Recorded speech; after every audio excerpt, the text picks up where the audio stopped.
Welcome to the tripod. Welcome to the tripod.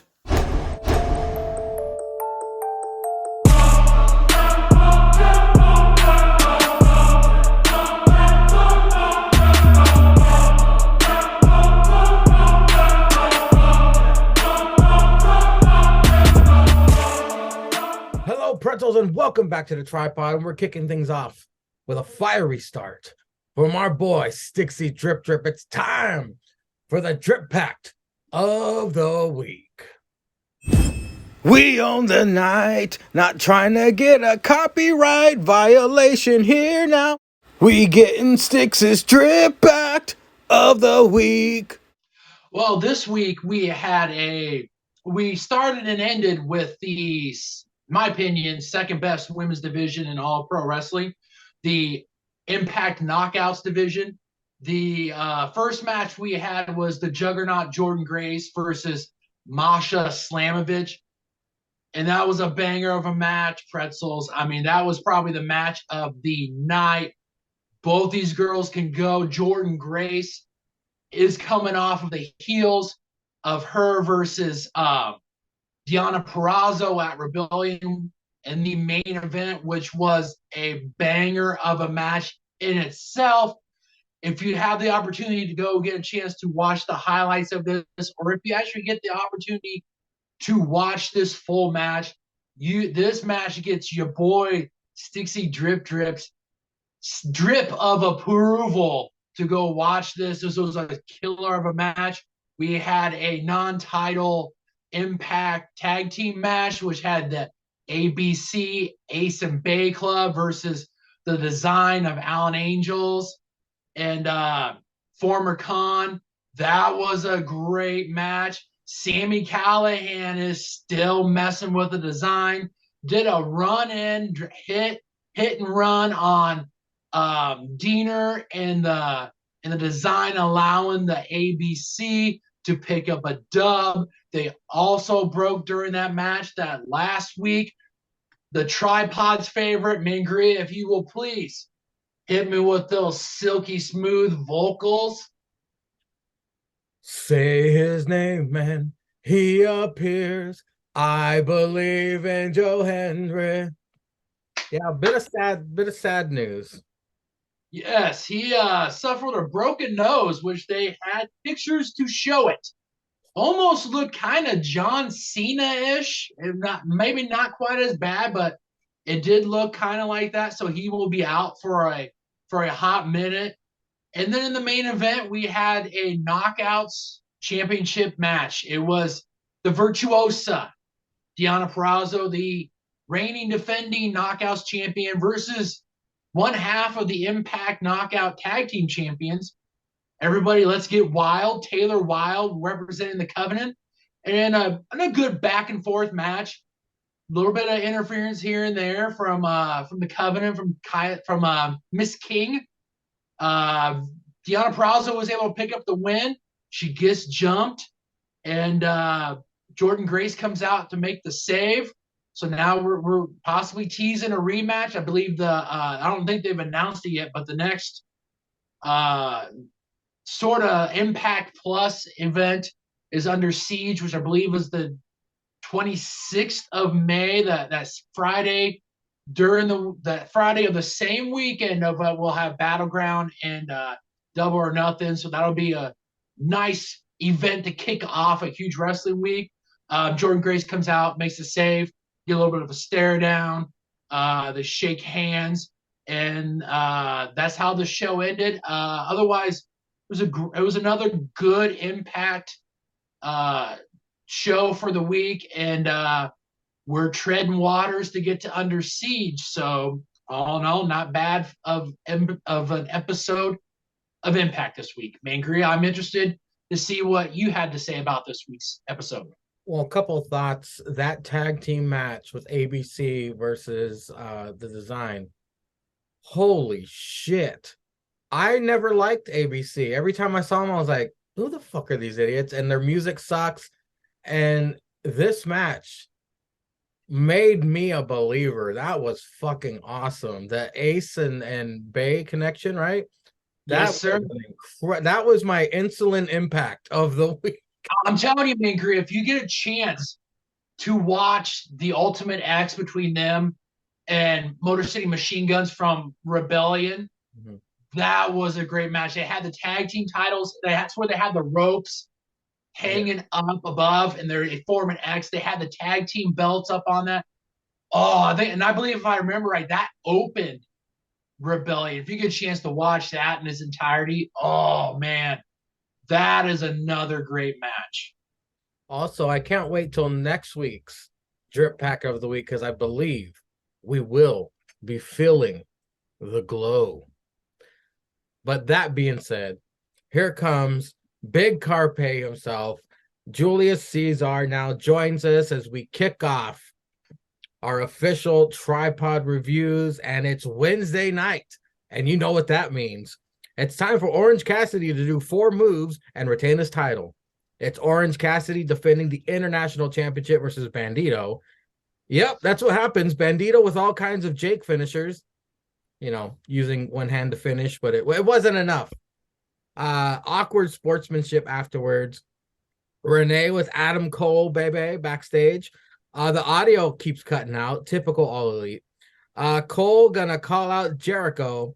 Orange Cassidy and Bandito approach with some nonsense, which kicks off one of the most frustrating episodes of Dyna Trash I've ever watched. As a matter of fact, your boy was a little liquored up. There's a little gambling group we have on Instagram where they're all pro All Elite, and I went in there and shit on everything that happened, and they were trying to defend All Elite, and then I specifically described each incident why tonight's episode of Dyna Trash sucked. I mean, if you guys are in there, you'd be throwing up. They were saying this is the greatest episode of all time. I was about to punch one of my cats. This was a horrible waste of time. I mean, usually it is, but this week, oh my God. Caesar, he's probably watching it right now. Sticks, what do you think of the start of Dyna Trash? I think it was a par for the course for an Impact, not Impact, but a AEW opener. I had higher hopes because I mean we've all seen Bandito in previous matches. He brought it, but I mean it wasn't enough to make this like a stellar opener. I mean it was okay. I mean like you said at the end we had the awkward Orange Cassidy going to the GN Sport backpack to go get sunglasses. Couldn't put them on. And like you said, then afterwards we had the audio technical difficulties segment of the show where one of your higher up stars, I believe that all 3 of us are huge fans of, Adam Cole, could understand part of the words that are coming out of his mouth of what he was saying. Then you get that awkward showing up of Orange Cassidy and Bandito, them asking, hey, what's going on? Oh, where's Renee trying to get words on Adam Cole and his thoughts on the tacked on Brit. And, Orange Cassidy going, walking away, and Bandito going, I mean, that was just really awkward. I got vibes of like, they were like, oh, I mean, we just went out, had this match, and we come back here, and the first thing we see is you talking to Adam Cole and not going to ask us about the match. Okay. I mean, it was a typical AEW opener. I mean, not anything to get excited about. Just another regular Wednesday night for in my opinion for the tripod viewing pleasure. So par for the course. Well, Caesar, correct me if I'm wrong. I don't know if you're watching it right now, but this was just a horrible episode of Dyna Trash. Like I regretted having to talk about this week. I don't know if I was just in a funk. Am I wrong? Am I right? Am I being too harsh? What's going on here? Please make this make sense, Caesar. The beginning of Dyna Trash. What did you think? I'm not watching Dyna Trash right now. I'm not watching NXT. I was waiting to get added in. Well, I don't know, maybe you guys were talking beforehand, but I was watching NBA highlights. And since you're starting with Diner Trash, I would rather watch NBA highlights than talk about that shit show. So I will leave you with this. I am keeping all comments I have about this show till the end of the show. And Mangria, you gonna say that fucking saying you're gonna say, and then I'll give you all my comments about this shit brand. But I will say this: Vince would never have fucking mic shit like that unless people were cursing. Okay. And then I'll talk about that shit later. So go whatever's next. Plus, there'd be pink slips aplenty after that. He has fired niggas for less. He's fired a nigga for putting mustard on his ham sandwich. And y'all want to fuck up some. No, don't get me started, man. Don't get me started. He fired a ninja for sneezing. No. Jungle Boy talking shit to Darby with Renee. I didn't even listen. Uncle Dax versus Jeff Jarrett.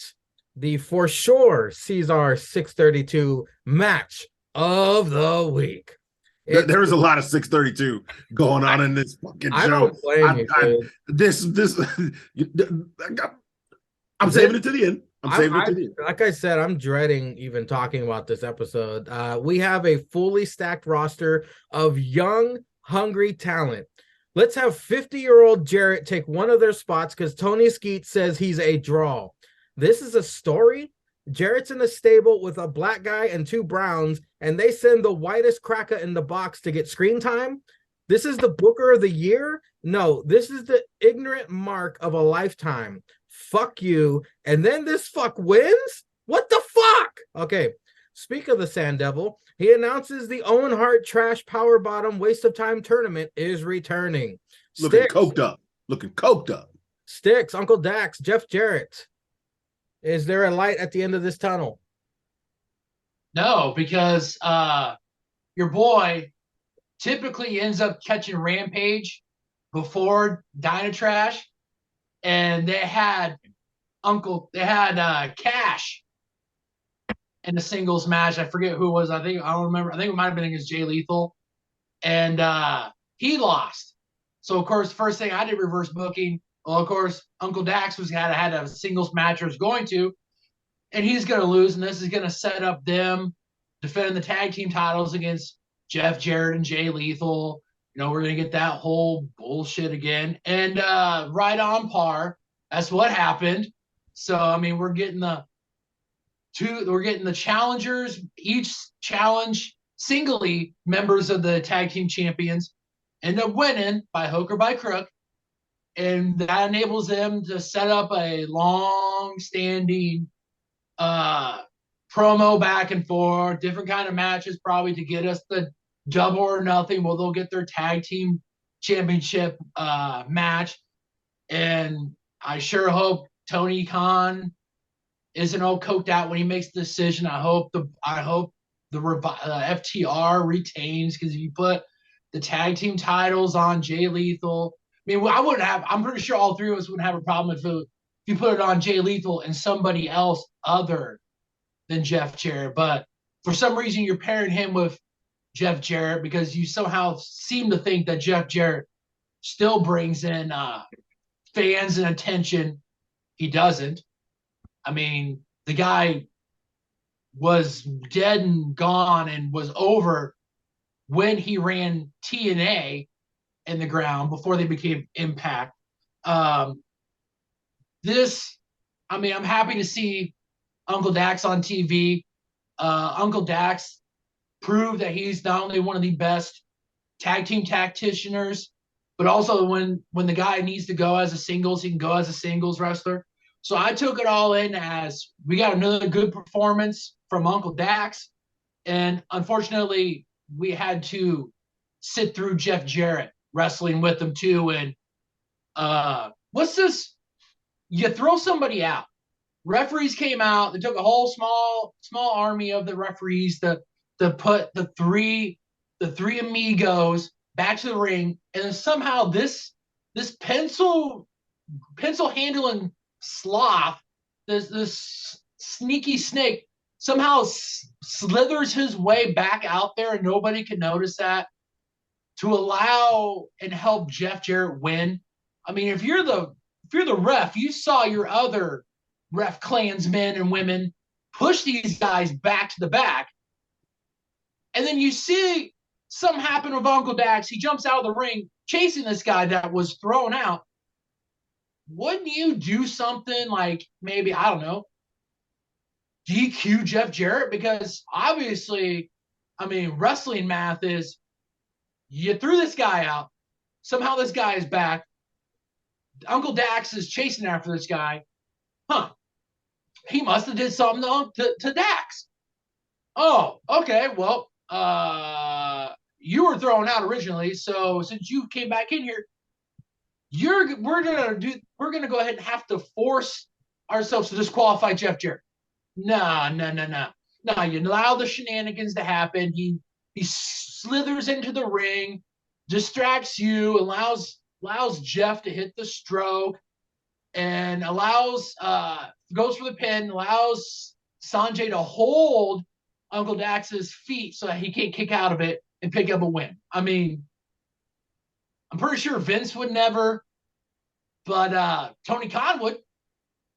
Coked up Tony, Booker of the Year 3 years in a row, Will. So I don't think anybody's been DQ'd in AEW since birth. So I guess I don't understand the wrestling logic in AEW, and I probably never will. DQs don't count. It's a magical land where DQs don't That's count. already too much time we spent on that match anyway. Up next, what do you think of the Andre the Giant Memorial? Oh, no, wait a minute. The Owen Hart trash tournament that is basically just an excuse for Tony Skeets to say Owen Hart's name 400 times a show. It's not going to help.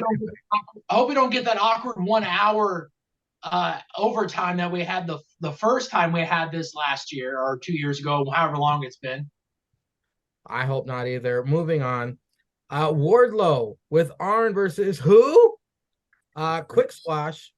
Arn gets on mic, calls Wardlow AEW's dynasty. Okay. The captain with Super Shredder Saurus interrupt, sort of, approach ring, then change their minds. Great choice, guys. Let's just keep wasting time like this. Renee with Sammy backstage. MJF approaches and comedy ensues. They gave each other gifts, hugs, and reach-arounds. RJ City jumped by KFC. No one cares.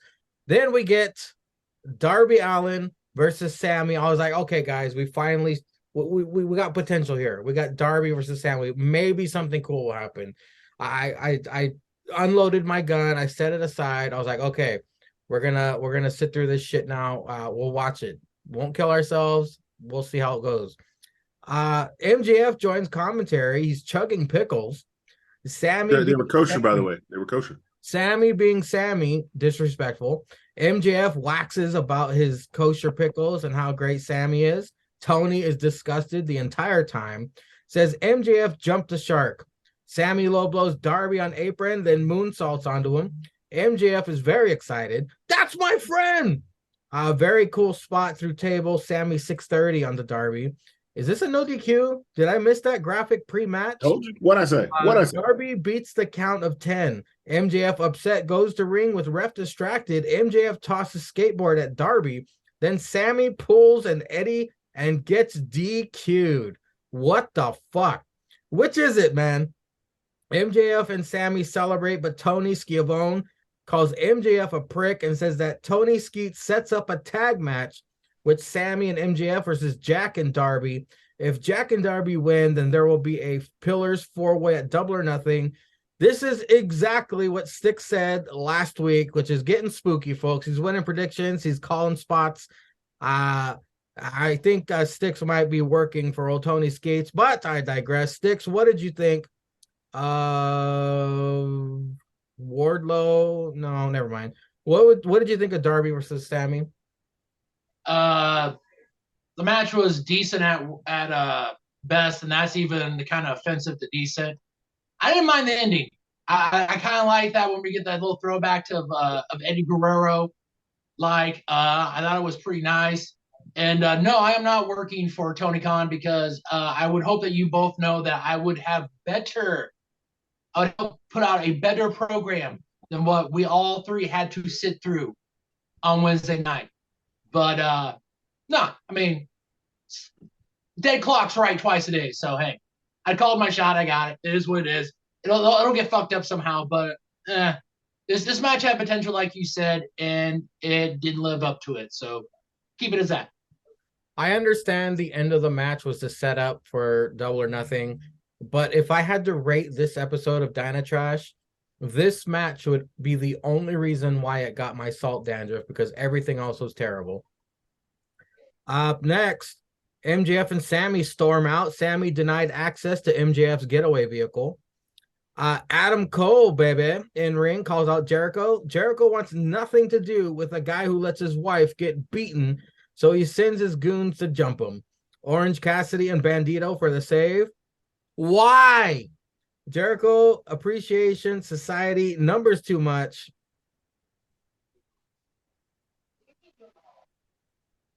And guess who got out his checkbook? Roddy Strong is all elite. He runs out to save. Good Lord. Why, Roddy? Why? Adam and Roddy hug because you got to give the people no. QTV don't care. Sticks. Let me let you wax about Adam Cole and Roddy and why Orange Cassidy and Bandito came out for the save. I'm just gonna guess that this circles back to the awkward beginnings promo after their match. I was thinking about this. This probably would have been the time where you could have saved the Undisputed Era / Elite get together. Because, I mean, think of it. You had the Jericho Appreciation Society. If you waited long enough for Roddy to wait out his time on his contract, this would have been the time to be able to have Kyle O'Reilly before he got injured. Now he's injured. Nobody knows when he's coming back. Bobby Fish still unsigned. I mean, a lot of people think he's signed with AEW. Well, if he was signed with AEW, you would have had him come down and help Adam Cole, or he would have been there with them for a little while. This would have been the time to be able to bring all four of them out to bring out the, their version of the Undisputed Era, but they kind of shot their shot and ruined that. This is just a cluster of throwing people together. You got your new All Elite signing with Roddy, who's got history with Adam Cole, and then you got Orange Cassidy and Bandito, who I guess you must not have anything for currently at the moment, I guess. I mean, Orange Cassidy's defended his title, well, they say 20 times since he's had it. He's been a workhorse with that title. I mean, heaven knows you don't have a roster big enough that you could maybe give the guy a week off or two. I don't know. I mean, maybe you consider this 8-person tag maybe a little bit of a break. I mean, I really don't, because with it being all elite, freak injuries do happen, and they seem to happen a lot on AEW. I mean, this is outside of the Roderick Strong coming and helping him. I mean, you have an Orange Cassidy, Bandito. It doesn't make sense, and that's typical AEW. The champ, the TBS champ, Jade Cargill versus Taya Valkyrie. I'm a fan of Taya Valkyrie. As a matter of fact, when Styx was talking about Taya and his drip packs in the past, I said, I wonder if Taya is happy or not being a part of a group, because she's such a big star. She's a big star. I want something better for her. And then she went all elite. And she goes up against Jade Cargill on a non-pay-per-view match for the TBS championship. Taya is forbidden from using her finisher. You took notes on this? She'll be DQ'd. Stupid. Tranny Manson makes sure to scream it in her face. They fight on the outside of the ring during the commercial break. Jade has Smart Mark and Layla Gray in her corner, conveniently. Taya forgets she can't use her finisher yet again, and Jade rolls her up. Taya goes berserk and almost takes out Tranny Manson, which would have been the best moment in AEW history. Black Eye Doctor with the hating on Saraya, Booty, and Ruby. Weird pause from Hater during this. Absolute 10, which is what I'm calling them because Cesar deemed it last week. Absolute 10 and Bullet Club video promos for a Rampage match with Sticks. I want to know. Taya loses to Jade. You thought she had a chance to win this match? No, I saw the writing on the wall. That's why I said she's fighting her for the title on a non-pay-per-view match. I already knew. I was like, this is fuck shit certified. But what happened was even worse, in my opinion. If you're a fan of Ty Valkyrie, which I mean, Mangry and myself are, you would have rather seen her stay at Impact, group or not. I don't know this for a fact or anything, but I gotta believe that she was extremely happy because she's friends with Rosemary. She's friends with everybody there. I mean, she's a trailblazer there at Impact. I gotta believe that they're on good terms. But this is one of those points for if you're a wrestler, you had to seriously think about, is the money really going to be worth having to do this fuck shit? I mean, now you got to have the question of, are they going to have Jade go to 100? Like, are we looking at like legit Goldberg like rise? Which I hope not. I mean, I think we're both, all three of us would love to see her lose at some point. I mean, I personally would love to see the Doctor finally be like, hey, I'm on TV a lot. Why don't I bring a little bit of clout to this championship? Why don't you have me? Why don't you have me be the girl? Then you can have Jade go up. I don't know if you would still have Jamie be the champion by then, but have her, unless they don't think Jade is still good. I mean, she's gotten better. I mean, it wasn't as horrible. It wasn't her most horrible match that she's had, but as a Ty Valkyrie fan, I didn't really have high hopes for this, and my expectations met. They weren't very good. So I just hope that maybe it was only a couple months, maybe contract, and they teasing on Impact that they got Rosemary and Jessica are going to have to find a way to go to the undead realm to get her. So that's the only hope that I'm getting. That maybe she didn't sign like a full like years deal, and maybe she's gonna come back to Impact, or maybe she's gonna work both. I don't know, but yeah, no. Once again, another disappointment of many that was on this episode of ATW. Madison Rain debuts, loses to Jade. Athena debuts, loses to Jade. Where the fuck have they been? Gone. Well, now we got Taya. Madison's a trainer, and Athena's the Ring of Honor women's champion. So, like I was saying, no one cares. And now Taya is almost going to suffer. I hope she doesn't. I really hope she doesn't. I mean, I know after that, she went home and got some good dicking from Johnny Morrison there. But, man, this was very disappointing. On top of an incredibly disappointing night. And now the main event. Kenny Omega and Takeshita versus... Oh, they're going to fight a huge tag team. This is a main event. This is a main event match. And AEW knows how to do tag team wrestling. Kenny Omega and Takeshita teaming for the first time in AEW. They're going to take on a legit tag team of badasses. They're going to take them to the limit and main event worthy. I can't wait. Who's the first tag team Kenny and Takeshita will take on? The team that loses all the fucking time. This is the Brian Cage of tag teams in the main event of a Dynatrash. Brian Danielson joins commentary. Nice to see you, man in the mask. Brian is harping on the fact that Omega is not even pursuing MJF and the world title. Calls the Elite a cancer. Kip and Penelope with the bunny as well, and Butcher and Blade's corner. Don Callis for Omega. We got Kip shenanigans. Given the choice, Taz would want Hook to train with KFC over the Elite. What the fuck kind of main event is this? What a dumpster fire of a show. I'm done. Don't care. Sticks, close this episode out so Cesar can wax. This is how this episode should have ended.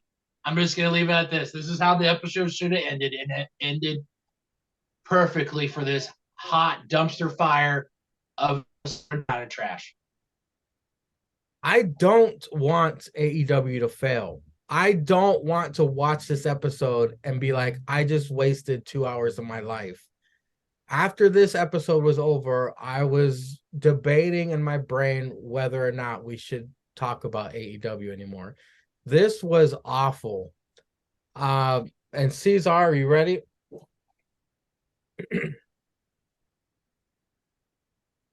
And now it's time for the Hail Cesar tangent of the week. Now double your money or make a stack. Caesar's on to the next rant, on to the next rant, on to the next crack a shit. There's 120 minutes in an episode, okay, of wrestling. And these niggas have just wasted 107 minutes of my fucking time. First of all, you got this nigga OC who can't get a day off, okay? Well, it's like there's a goddamn flavor of a season, okay? Fucking John Moxley can't get no days off. He fighting everybody for eliminator matches, dumb shit in the world. Then you got this nigga OC. He fighting everybody for that damn Intercontinental title. They got too many goddamn titles. The TNT title, I guess, is just the tall nigga title because only tall niggas can win it now. It's only been Wardlow, dark ass, dumb nigga, or maybe talentless nigga title because it's just Wardlow. Ain't got no talent. He can't talk on the mic, and all he does is powerbomb cracker. Dumbass Will Hobbs.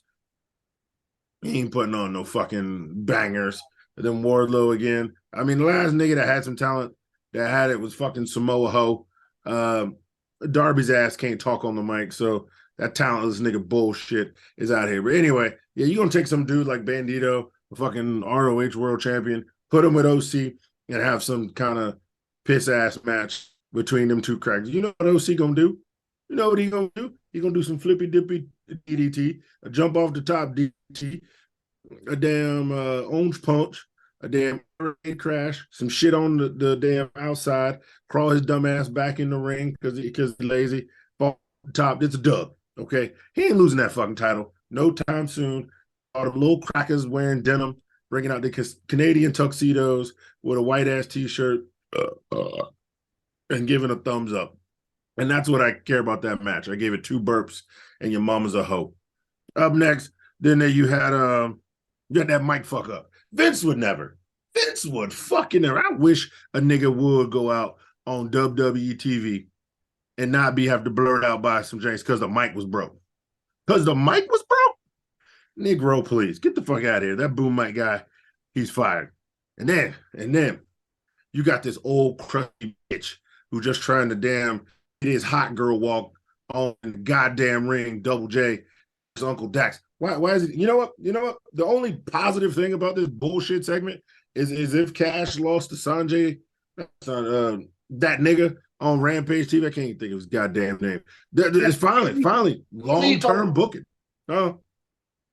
Jay Lethal. Yeah. Sorry. You know what? The disrespect you, Jay Lethal, for allowing Double J to join your piss ass group. It was fine with you 3 assholes. It was the darkies. But no, you got to go get an old white man to join your group. Huh? You want to break the law, nigga? Huh? You want speed?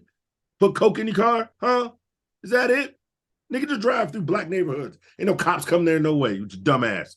All right, then you got this old nigga. But yeah, fine, what was I saying? Oh yeah, this is the first long-term storytelling that didn't have to involve the world title. If they're going to do this nigga lose this week, Uncle Dax lose, then Uncle Cash lose, and then they both lose together, maybe in an eliminator match, which sets up the pay-per-view, which is 4 goddamn weeks away, and the only match that we know is actually booked on the card is damn Sammy versus MJF, but that shit gonna change next week. We all know that bullshit. We all know this was a 4-pillar match from the start. Why even have that dumbass tournament? I ain't even there yet.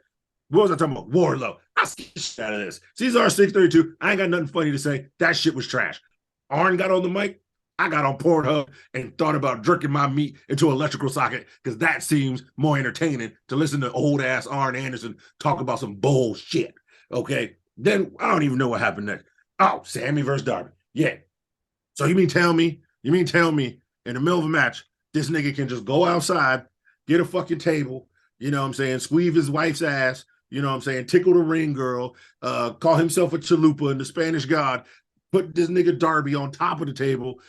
That nigga ain't been counted out. He was outside for 8 seconds, do some flippy dippy ricochet 6 dirty shit, put this nigga through the table. Dude, and the ref watched it with his own fucking eyes. And then Darby supposedly hit this nigga with a skateboard. All DQ. All DQ. What the fuck? Nigga, if you want to be ECW, change the fucking words around and the letters. I'll believe that shit. Then ECW, they ain't got no goddamn rules. Put a nigga through 8 tables. Sex him on fire. You know what I'm saying? Hump his mama in the middle of the match so he gets angry and shoots your ass. Everything's legal there. That's totally fine. But ain't no way you're going to tell me a nigga can flippy dippy through a table and then a nigga hit you with a goddamn skateboard and that ain't the same. That ain't the same. What are we doing? What are we doing here? And then you gonna count to 9? Really? When after he flippy dippies this nigga through a table, you realize Darby was on the table the whole time. This nigga put him on the table, hit him on the table, got back in the ring, jumped his big ass on top of the ring, did the flippy dip, hurt his back. He was out there, Tecate was riding me too hard. I gotta get back in the ring. Waited 8 seconds, then got back in the ring, and then the ref gonna start counting. Nigga, shut the fuck up. Shut the fuck. These refs gotta go. These refs got to go. And then Adam Cole, baby. All right, you're my man. Adam Cole, you're my man. 50 grand. You come out there with Keith Lee, then now for the second week in a row, you'll bring his fat ass out there to help defend your country ass when you talking to Jericho, who got 18 niggas on his side, and you know his punk ass ain't gonna be there. Or then all of a sudden, yeah, bring your ass out, Jericho. We gonna fight Jericho. Blah, blah, blah. 4 niggas come out. Whoop your cracker ass. You don't even have a kendo stick, a chair, a knife, a pistol, Jake's mama's anus to distract him or nothing. You ain't got shit. You just standing out there by yourself. You get jumped. Then here come Orange Cassidy and Bandito. After fought each other. Now they hanging out in the back. I don't know what they doing. Where best friends at? Them niggas can't come out. Huh? They don't get no sticks 313. Huh? They don't get no Caesar 316. They don't get to get on the show. Huh? They just coming out because they faces. Because everybody's a goddamn heel in AEW. Huh? There's like 8 faces and 28 fucking heels. Huh? What's going on here? What we doing? What we doing? And all of a sudden, yeah, you want to come out there. Do that. But, oh, yeah, I forgot. Yeah, tag match. Sammy got DQ'd. Tag match. It's back to being a 4-pillar match. Nigga, we know it was going to be a 4-pillar match 4 weeks ago. Dumbass shit. This is where it should have been. Dumbass tournament. If you'd have did this dumbass tournament 4 weeks before the dumbass pay-per-view leading up to it, so at the Dynamite before the pay-per-view, then you do the stupid tag match, then all them 4 of them niggas go to the pay-per-view. We wouldn't have to drag this out for another 4 fucking weeks. Nigga, it ain't even made yet. The pay-per-view May 28th. It ain't even made. It's April 30th. Pissing me off. I'm gonna shoot this nigga, Tony Khan. I swear to God, he gonna come to Virginia. And y'all gonna see, it's gonna be a sad day for y'all. Because I ain't gonna have no phone. I ain't gonna be able to call you like Mangria did from jail. I'm gonna be under the goddamn jail because I'm gonna commit murder on live TV. It's gonna be like the episode where Stone Cold took Vince in the ring, except this nigga brain's gonna go out. And y'all gonna be like, yo, his motherfucker won't play. I ain't fucking with Cesar no more. I hope he don't never get out. If he mad at me in real life, he gonna pull up. And when he pulls the trigger, that's gonna be Cesar 316. Damn right. You damn right. It's gonna be 632.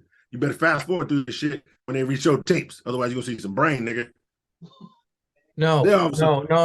When he pulls the trigger, it's gonna be Cesar 187. Damn right. But that shit gonna have 8 million views.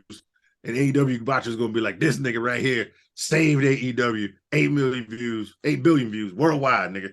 It crashed YouTube. Everybody tried to rewatch it. So yeah, that dumbass shit. Here come, yeah. Checkbook time, been 90 days, I guess. Left that nigga in a hospital 90 days ago. Now his bitch ass on AEW. Already looking like AEW talent. This nigga punched at least 2 people in the face, dumped Danny Garcia on his goddamn neck. I thought he broke his shit. I mean, Roddy Strong was made for AEW. He looked like he hurt niggas already. I mean, send everybody to the goddamn hospital. That knee, that backbreaker knee shit he hit on Danny Garcia. Oh, shit. Thought I heard 3 ribs break. So yeah, ain't no PC. See, nigga been out to PC for 90 days. Russell's like AEW talent. Fucks that shit up. What was next? Oh, that bitch show. I fast forward through this shit. I know I wasn't watching this shit. I knew what happened. This bitch wasn't gonna be able to use. As soon as they said she can't use the finisher, I said, okay, it's done.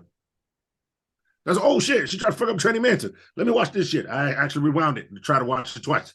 Other than that, I ain't watched this match. I knew the shit was gonna be some dumb shit, some fuck shit. And then if they try to stretch this out from here 4 goddamn weeks of this pay-per-view, turn off. Nobody gives a fuck. Just get a bitch title if you're gonna get a bitch title and let Jade take a vacation. Well, she ain't wrestled no way, so she on vacation. Bring out that other bitch because she fine. Let her walk around. I'd rather watch her. If Jade ain't gonna say that bitch show no more or cut the shit, fuck off my TV. That's all I care about. That's all I care about that. And then the biggest piece of dog shit. If you seen that Rock clip on TikTok, this is the biggest piece of dog shit I've ever seen. You gonna have Kenny and Take a Shitter versus these niggas. Huh? What, you just didn't want to have Kenny fight the BBC for 18 weeks in a row? Just had to be 17 weeks in a row? Huh? These niggas gonna come out here, had this garbage ass match with Butcher and Blade, huh? Just show me Penelope Ford and the Bunny's ass for 10 minutes. That'd have been a better match than this. Then you got Daniel Bryan, dry as fuck on the mic, drier than 3-day-old turkey after Thanksgiving, on the mic, just saying the dumbest shit in the world. I watched this on mute. I couldn't take Daniel Bryan up 30 seconds. I put it on mute. Then all of a sudden, Kitty Final Club coming down to the ring with screwdrivers again. Why don't you niggas bring magnets and just snatch the screwdrivers out their hand? Huh? Or bring pistols. You know they coming with heat. Bring a shank. Do something, nigga. I don't care if you get a lightsaber out Star Wars' ass. Bring something to the ring. Huh? Don Callis got a suit jacket on. You can stick a little 22 right in there. Right? A little 22. Right in the pocket. I know. Get a shank. Give Kenny a goddamn sword or something. I don't care. These niggas bringing screwdrivers. They going to Home Depot and stock it up. And then gonna hit this nigga in the head with a screwdriver and he bleeding on his arm. What the shit is this? What the shit is this? Vince would never. Vince gonna say, yo, no, you cutting your forehead, nigga. You slicing your shit all the way the fuck open. You gonna have them Ric Flair scars on your shit when I'm done with your crack ass.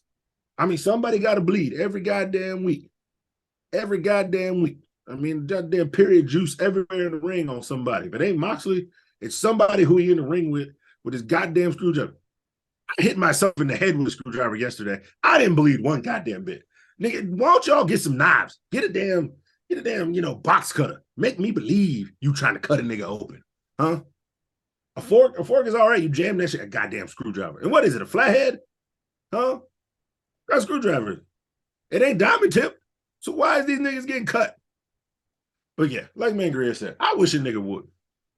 And I'm talking to y'all who watch this shit faithfully. I wish a nigga would tell me that this show was good. Good? Nigga, I've had shits gooder than this, okay? And way more entertaining. From the fart sounds alone. Hell, I was laughing half the time. And you want to tell me this damn piece of shit for 2 hours on TV. And unlike Mangria, if they start showing me shit like this, I hope they fail. I'll say it. Get the fuck off my TV. All right, so I got more time being the Hennessy Ronin on Sunday nights because I ain't got to talk about it. I can go straight to NXT and go the fuck home and hear Sticks talk about Impact. That makes me want to watch. But I'm not paying for it. I got to pay extra for Impact. I'm not paying for that shit. I'm going to watch it free online. Like I watch the AEW pay-per-views. This is why I don't pay for this shit. This is why I don't pay for this shit. I got to pay for shirts because I like people and I want to see them succeed. But if you're going to put some shit like this together, I mean, no Acclaimed, no Ricky Starks, no Best Friends, no that bitch. None of my catchphrases that makes me want to watch this piece of trash. And I got to hear Arn Anderson talk for 5 minutes. This drunk nigga, you want to hear a drunk nigga talk for 5 minutes? Watch this piece of shit. Man, Green put it on for y'all. You hear a drunk nigga talk some ratchet shit all fucking night. Got to listen to Arn Anderson. Nigga, you can pay me in ham sandwiches and sour cream potato chips, and I'll go on AEW TV and talk for 5 minutes, and I guarantee you I'll be the top of the show. Nigga, they're going to call me the number kid, whatever, the demo god, whatever the fuck, nigga. They're going to be like, oh, man, I only pay for this ticket to see Cesar because I know they're going to tackle his ass or there's some police in the area. He might get shot this week. But if he do, I'm out. I ain't going back to AEW. Pay me, nigga. Pay me in ham sandwiches. Give me a flight. Ham sandwiches. I give you 5 minutes of entertainment on that shit show. Swift, God. Let's talk about NXT. I'm done with bullshit. Other than that, Cesar has no thoughts on the subject. We are finally done with abortion every Wednesday And now we are going to get into some good shit. And next is Spring Breakin'. Of course, we start off with the unused talent, have a fake barbecue, and talk about the card for tonight, which I enjoy. I like that. It gets you hyped. It breaks down the card for you. You know, Charlotte did it last year, and they're doing it this year. Quick trip to Walmart, and they got some tiki torches and lawn chairs for decor for the entrance. Hey, racist. Trunk match kicks off the night. We got Tony D and Stacks, who are newly drafted to Sunday Night Skeet, APPW shout out, versus Pretty Deadly, who unfortunately are on Dynamite. Not because of them, but because of Jake. This fight begins fast. There's a kiddie pool with Chuck E. Cheese balls in it, surfboard, wheelbarrow, not to mention a 1947 custom Dodge from Lorenzo's uncle with the trunk wide open in the back. This looks silly, but I dig the uniqueness of the foreign objects. Ouch, wheelbarrow to the injured knee by Tony D. Prince and Pain as we go to commercial picture-in-picture. The action is getting brutal as Tony D and Stacks atomic drop Pretty Deadly onto standing chairs. Kit with a roll of quarters in hand strikes Tony D. That's gangsta, baby. That's gangsta. Roll of totas. A roll of totas. I think that was 2 rolls of dimes. What difference does it make, Vic? It's strategy, Book says. After spilt milk in front of commentators, Pretty Deadly toss Stacks in trunk. Stacks fire extinguishes his way out. Crowbar to Kit's face, which was fucking gnarly. Double team Prince through the table. Bada bing, bada boom, because he's blind. And trunk stuffed. Tony D and Stacks win. I think the fire extinguisher was stashed, Vic says. You think? You think? Book just couldn't get over that. It might have been stats. Fucking Book. I loved it. This is how you start a show. This is quality. Try to argue with me that this was a bad match. Try to argue with me that W was better than NXT this week because you're fucking wrong. Caesar, what did you think of this trunk match? Remember, we got everything you need in this match. It was mayhem. It was carnage. It was heavy hitting, and it was Book Coonin. You damn right. You know you got a good ass show when you got Book Coonin early. Oh, we got the trunk match up first, Vic. Oh, we got these Pretty Deadly guys. They talented. Yes, boy. You know, Book Coonin is a good way to start off any goddamn match. And yeah, these fuckers was going at it. They was hitting each other good. Yeah, the damn kiddie pool. It was a good fight both the way. Yeah, the freaking wheelbarrow to the knee. Jesus Christ. You even heard the bong off that shit. I was hoping he's wearing a knee brace because I'm thinking if that shit was a bone, that shit won't hurt. Yeah, he had one on. Yeah, okay. Well, yeah, man, that shit was good. Yeah, the right people won, especially with Pretty Deadly, as we all said, getting called up. They're getting out there. Yeah, we're going to get Stacks and Tony D a run at these tag team ships. You know, you're taking one tag team out, you're building one tag team up the way it should go. They finally getting their first real big dub. They drive off with them crackers in the trunk. Yeah, Stacks in the trunk. I think it was hit. You think? You think? He said, oh, yeah, cool off, baby. Book Coonin.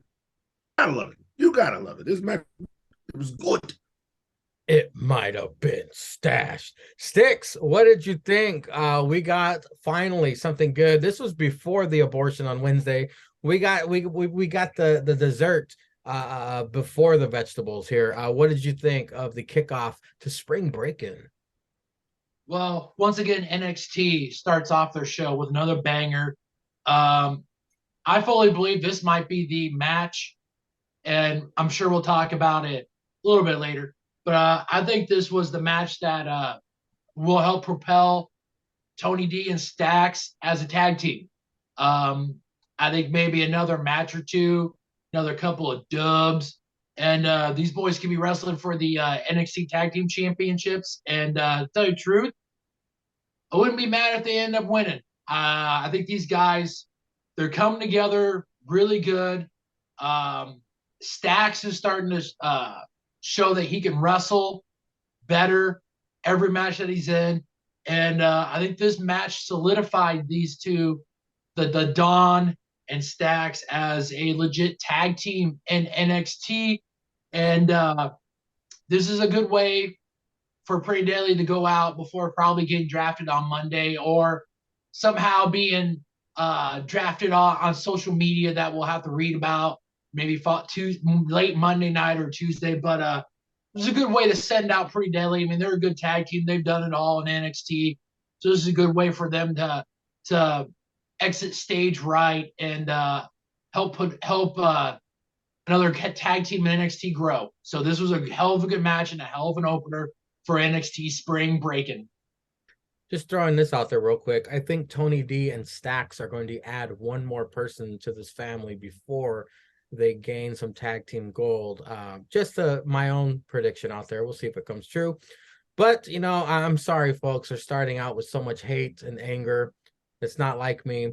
I had to cleanse my palate, and the perfect way to cleanse my palate. Oh, fuck. Here we go. Because up next, Tiffany Stratton arrives and talks trash to Indy and Roxy. It's Tiffy time. Chase U is up next. Duke not making Andre feel any better by explaining what he's up against, but he then hypes him up. Andre's fired up. Andre Chase versus Duke. Andre Chase with Duke versus Yawn Maker. I mean, we kind of knew what was going to happen. Yep. It was entertaining. At least I could say that. It was entertaining. Andre put up a fight. He showed some promise, but of course, Jan wins with Steiner Recliner. Book talk about meat the whole match. That dude obsessed with meat. No water, no bread. Just meat. Meat. Carmelo Hayes highlight package. Kenzie interviews. Kenzie was trying to interview Dragunov. It didn't even get started because the thin boss man murders him and closes the garage door on him. Sticks. Any thoughts on any of that? I mean, we had the Andre Chase versus John Maker match. It was lightning quick. But any thoughts on the Dragunov attack either? Or just gonna say, you know, Tiffany says what Mangria says when he comes after jerking off to Tiffany Stratton. Oh, it's Tiffany time. I love this Jan Maker match. I thought it was a match to make him look like a strong heel. We're gonna say, I mean, we say this of Andre Chase. The backstage stuff was good. The back and forth with him and Duke was good. The match, I mean, they did this. They had them beat Schism to stay as a legit university, and then you throw them to Jan as the first course on his heel tour. So I mean, they did the job. I mean, like you said, Andre put up a good fight, but it was a match to make Jan look like a legit heel. So I wasn't mad at it. I mean, it wasn't a long Jan Maker match, so that makes all of us happy, regardless if he's heel or face or champion. So, but I mean, I thought it was an okay match. I thought it was a good heel match for him to build towards being looked as possibly a legit heel in NXT and as a heel threat in NXT. And Dragunov and then Boss Man. I mean, this isn't over with, so I'm not mad at it. I mean, both guys can go. Hopefully this continues because I mean I think they both can put on an entertaining match against each other. So not bad at all. You know what? I'm gonna do the complete opposite. This entire NXT review, I'm gonna be nothing but positive. I'm not gonna say anything negative. You're gonna get positive Mangria here. You know what? I appreciate Stick's optimism of Braun Breaker's heel potential. He's showing it right now. And why not give him a win on the way out? Because he's for sure getting drafted on Monday. And then, yeah, it just further pushes the Chase and Duke story. Like, is there going to be tension? You know, we're going to see what's going to happen here. And then, yeah, we got old Dragunov and Thin Bossman story progressing as well. Those two can go. Cesar, what say you, brother? We got Tiffany Stratton gracing our screens. We got Chase U getting murdered by Jan Maker. And then Dragunov gets squashed, sort of, with the garage door. They were having trouble with that. He was like, oh, God. But he eventually got the door down. What'd you think? You going to stay positive the rest of the way? The whole episode. No matter what. Positive Mangria.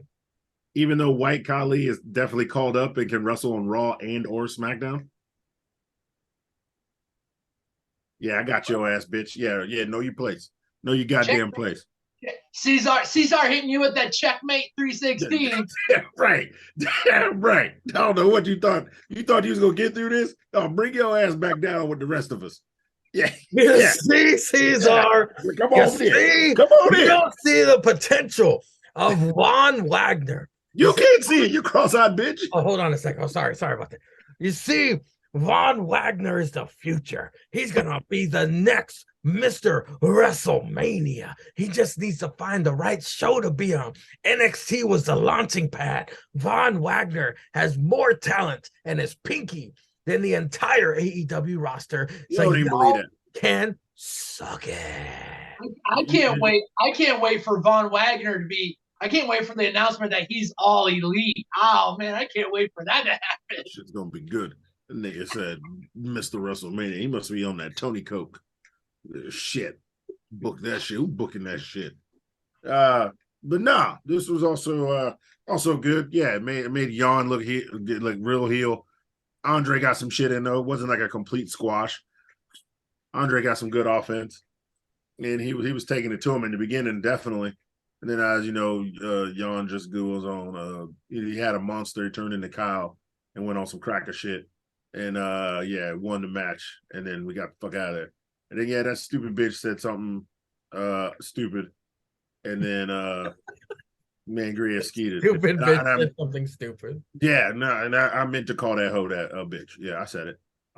How dare you, Caesar? Yeah. Oh, thought you positive, nigga. Shut the fuck up. She is the shining star in this entire women's division. I cannot wait to see her destroy Indy, take that championship, send Indy back into Raw, which, by the way, is actually kind of cool because the way is actually going to be reunited. Theory's on Raw too, right? So Theory is on Raw. Yeah. Technically, the entire way. Well, let's just back that up because Gunther and Imperium got drafted to Raw, so I mean you're not going to have two mid card champions on one show. Shit. Yeah, but you forget that doesn't take place until after Backlash, and Bobby Lashley, who's been drafted to SmackDown, has a U.S. title shot match. Oh shit! At Backlash. Oh shit! So you don't know that Austin Theory could definitely stay on Raw, and Bobby Lashley could take the U.S. title to Backlash. So there's possibilities. Moving on, Lyra Valkyria versus Cora Jade. Okay. I just made a declaration. Yeah. Positively talk about this. I just made a declaration to be positive, and I looking at my notes. Yep. Come on. There's a lot of venom here. Yeah. Yeah, read that shit. However, read that shit. I rarely watch NXT twice. Like I don't like Sticks. I know Sticks. He probably watches it twice to get all his thoughts in order. I watched NXT Spring Break-In twice, and the notes I took upon the first viewing, not so kind. So let me tell you my thoughts upon the second viewing. So Lyra can go. She can, and I think in this match she showed it. Lyra and Cora put on a decent match. I can say that. And the fact that Cora, resulted in heel tactics to win, puts her over more. It gives you sympathy for Lyra. But I can honestly say these two could go. It wasn't a terrible match. These two can go. What Lyra lacks in personality, she makes up for in the ring. This match. And Cora, of course, goes over, looking good as always. I wasn't mad at it the second time. Wait. Why were you mad the first time though? Read them notes. Yeah, let us know your thoughts the first time. Don't keep the people waiting. Read them fucking notes. Wait, is the championship match up next? This is for sure. Oh, this is negative too. Shit. Never mind. PD not having a great time in the trunk as we move on to the championship match. But before then, Caesar, we have Lyra versus Cora. What did you think? Thought it was okay. Like it wasn't bad. But yeah, I can't stand this Valkyrie chick, man. She is like way too plain. Cora just being bitchy just to be bitchy is at least giving you something in this match. And then she tried to hit the bitch with the kendo stick, hits her with that DDT for the win. It's fine. It's not bad, but it was probably the worst match of this night. It's not the worst match overall of the week because we all know what show the worst match of this week was on, especially between. Don't put me back in that dark. Yeah, especially between two women. We know what the worst match of this week was on. But yeah, it was all right. I am mad. Cora Jade's back. She's got to get some dubs to be I guess the new top heel bitch since Zoe Stark is on her way out. They're gonna need some they're gonna need a top heel. I don't think Tiffany is the top heel. I think she is a good heel, but I don't see her as like the top heel. So I think Cora's probably going to have to take over that spot. Plus, if like Roxanne isn't going for the chip anymore, you can always bring up that feud at a pay-per-view to get cooking again. We know at least that match will be a banger. Roxanne and Cora. So yeah, it was fun. Can I get your 2 cents on that small segment of Pretty Deadly? Yeah, no. See, this shit was great. Them motherfuckers just riding. Yeah, we whooped that ass tonight. Chilling. You know, they're going down to the docks. Then you hear something? Nah. Hey, let me out of here. There it is again. Oh, it sounds like it's from the back. All of a sudden you just hear him punching, and then they get back in the car and they start driving again. And he's like, what was I talking about? Oh, easy match. Yeah, light work. Yeah, come on, nigga. Let's get some spaghetti. You know, so I'm fine with that. You know, Cracker's living a good life after a good win. Little skit. I won't mad at it. Styx, Lyra versus Cora. This is an okay match. I mean, Lyra can go in the ring. I think her future is one of that you can stick her with other women wrestlers to find out if they can go. And I mean, Cora is getting better. I think the top women's heel spot is up in the air. Like I believe they want Tiffany to be that, but I don't think she's done enough yet to get it. And I think Cora, I don't think she's completely ready for it. No, and I don't know if Cora is either. I think they're both kind of neck and neck at it. I mean, I would say this: Cora can cut a better promo. Yeah. So it gives her a leg up to have that spot.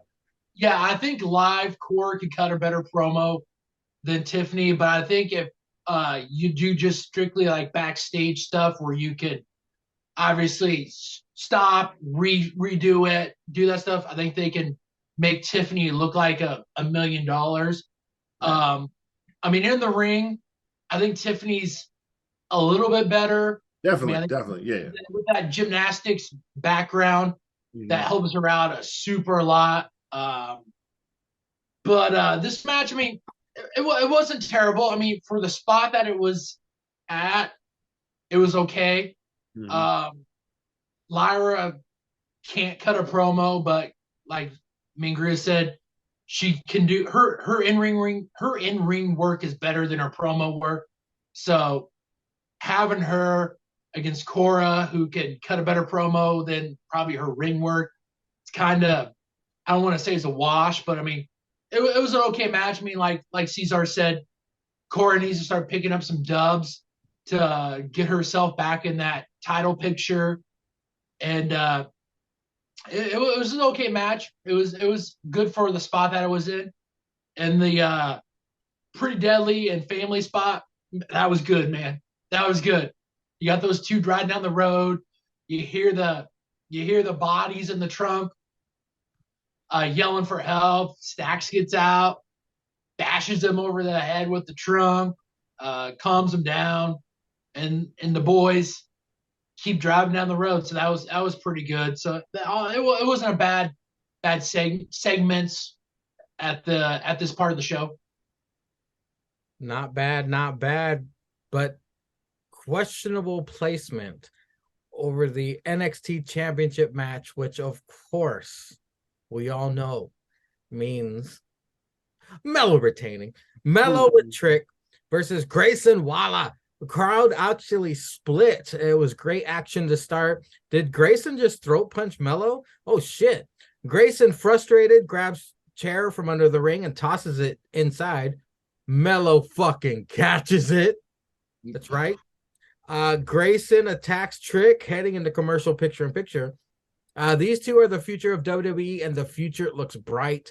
The crowd is hyped. Commentary hyped. Still baffled why this is not the main event.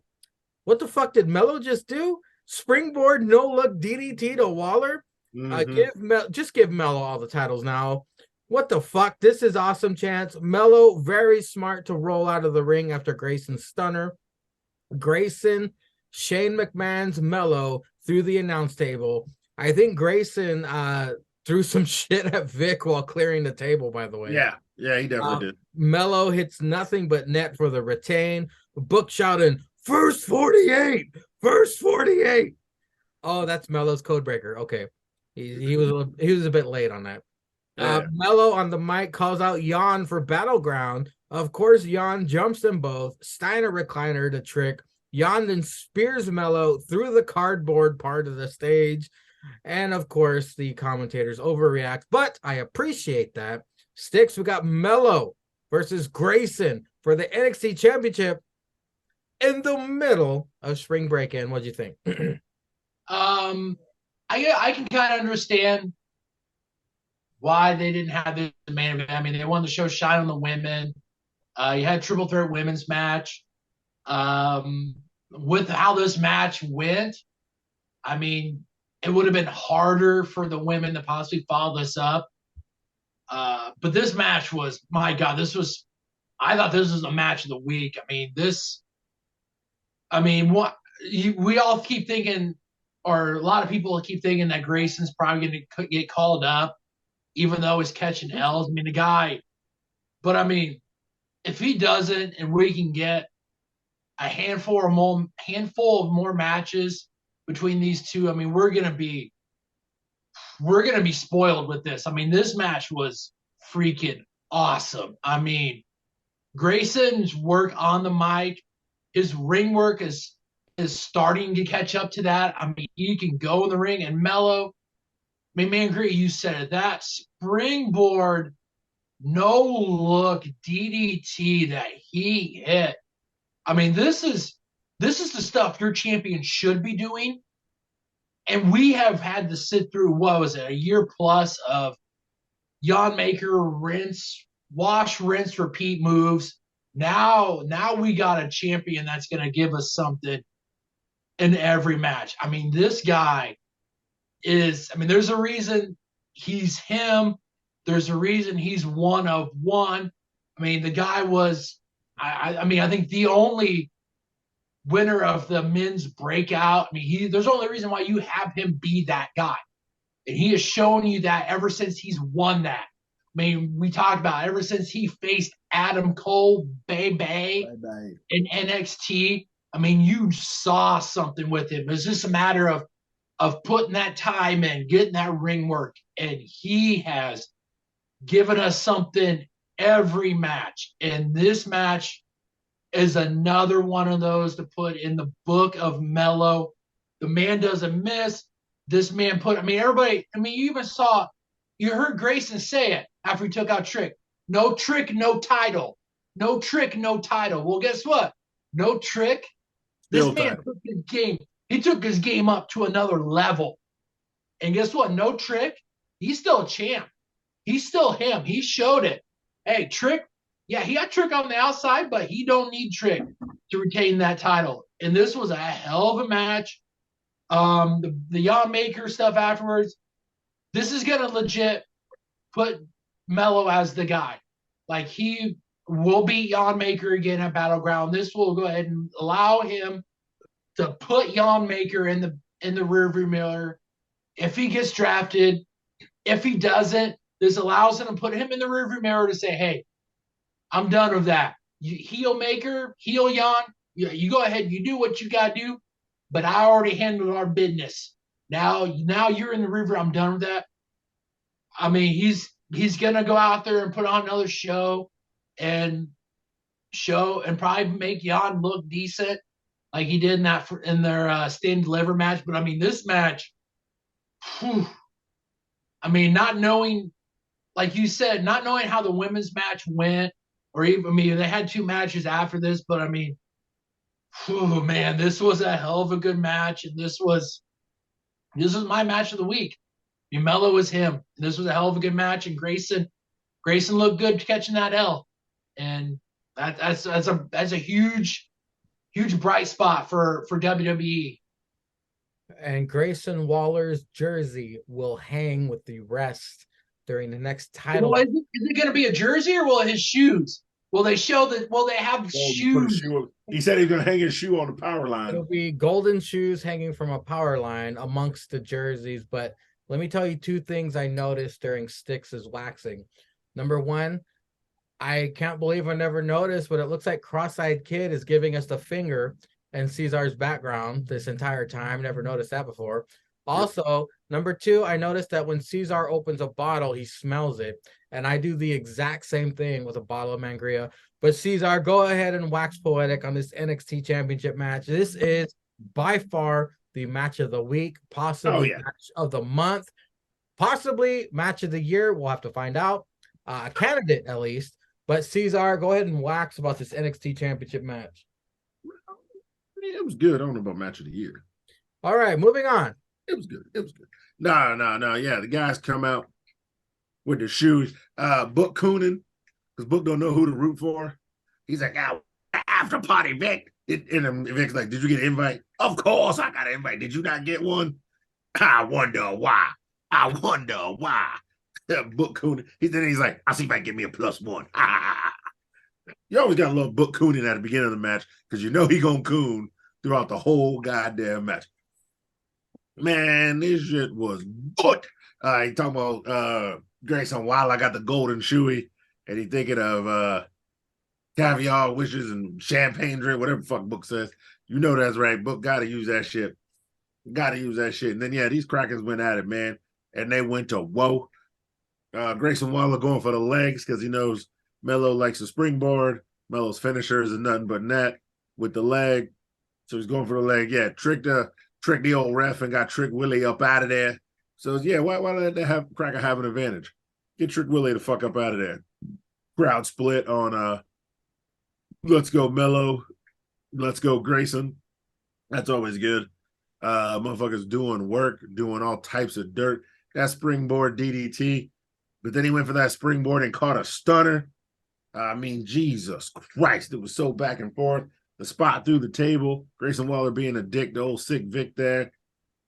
But motherfuckers was just, there's a reason why these guys are at the top of the card. And not to say that I wanted Grayson to win, but he's getting a bit dolphish. He's always, it's like Melo said, you're always in the title picture, but you can't never get the trigger pulled. Like what's the point of him being the second best guy on the roster? Like, you win these Iron Survivors, you win these 4-way matches, you win these entry into the ladder match that they were in for the North American Championship. You know, you're always in the championship matches, but you can never win the chip. Can I just throw this out here? Do you think if Grayson stays on NXT, barring whatever happens Monday and post show, do you think they're gonna do this to set up for if he does win? It's gonna be like a kind of like it'll be like a surprise out of nowhere. Like everybody's like, Grayson, he always gets in these title matches, and he never does enough. And do you think they're gonna set up so that when he does win, it's like one of those, oh shit, he actually pulled it off type of a moment? Yeah, but I feel like if he gets called up, they would do it with a mid-card title. Like, I can see him somehow stealing the title from Austin Theory on like his first night called up. Like some old school Sheamus, John Cena, Santino Marella type shit. Like Michael Cole and them would say that. Like, yo, Grayson Waller, breakout star at NXT. Never won a title, but he was always in the hunt. Austin Theory already knows him because they both come from NXT. He takes him lightly. I've been up here for a while. I know what I'm doing, kid. It's your first night. Grayson does some extra dirty shit because they're both heels and actually pins Austin Theory and takes the title. Like, I could see a spot like that happening just to elevate him out of nowhere. Now, I don't know what kind of run he would get, but like I said, but he would be doing shoeies all in the crowd. So who gives a shit? But no, yeah, this was definitely match of the week, match of the night. It was really, really, really good shit. Yeah, a little bit weird placement. You could have had the next match before this and then still had that match and then give the respect to the women just to give them the respect. I ain't mad at that. But also I think they did what they did in the main event just because they knew of what was happening Friday or Saturday of Indy getting called up. So, but yeah, a good match. Up next is a story that just keeps on going, and I love every second of it. It's Kiana and Brooks versus Briggs and Fallon mixed tag match. Book is fully on Brooks' side now. You don't come in between a man and his woman, Book says. I always have to have my voice give out at the end of a Book impression because his voice always gives out. His voice always gives out the end of the sentence. Briggs holding back a little. Brooks goes full heel.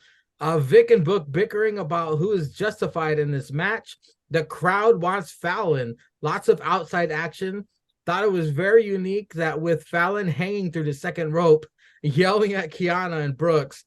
Brooks was holding Kiana, her body with her feet pointed at Fallon, and he just says "fuck it" and uses Kiana's feet as a weapon to knock drop out kicker. Yeah, fucking Fallon. I was like, damn, that's dirty. Kiana's body, blah, blah, blah, blah. These four are fighting like best friends, so you know they ain't holding back. Book talks about love and women's pheromones. Vic asks what the hell he's talking about. Briggs whooping on Brooks like money. Brooks back in it with a spinning heel kick. Brooks lariats the fuck out of Briggs, spinning suplex. Kiana tosses the loaded purse in the ring for Brooks to use and gets on the apron.